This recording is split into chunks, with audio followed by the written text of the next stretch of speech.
জানুয়ারি 2 তারিখ, জানুয়ারি 2 তারিখ কি নগদ পণ্য ক্রয় 60,000 টাকা এবং নগদে পণ্য বিক্রয় 90,000 টাকা।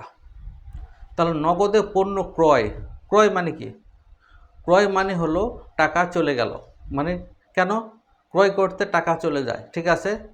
আমরা এখানে টাকা আসলে লিখি ডেবিট দিকে, আর টাকা চলে গেলে লিখি হলো ক্রেডিট দিকে, ঠিক আছে। তাহলে ক্রয়ের ক্ষেত্রে কি হবে? নগদ জানুয়ারি 2023, তাহলে আমরা লিখি 2023 জানুয়ারি 2। তাহলে কি আমরা কি লিখবো? দেখো এখানে কি লেখা আছে, নগদে পণ্য ক্রয়। তো নগদ আমরা লিখতে পারবো না, কেন লিখতে পারবো না? কারণ নগদান হিসাব তো উপরে হেডলাইন দেওয়া আছে, এখানে সব কিছু হলো নগদ, ঠিক আছে। তাহলে আমরা কি করব? এখানে কি লিখবো? ক্রয় হিসাব লিখবো, ঠিক আছে। ক্রয় হিসাব,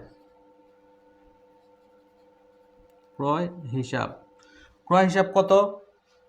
দেখেন স্পষ্ট লেখা আছে নগদে 60,000 টাকা ক্রয়, তাহলে নগদের ঘরে হলো 60,000, ঠিক আছে। এখন ক্রয় আমরা ক্রেডিট দিকে কেন লিখলাম? ক্রয় মানে হলো টাকা চলে গেছে, ক্রয় করতে আমাদের টাকা চলে যায়, ঠিক আছে।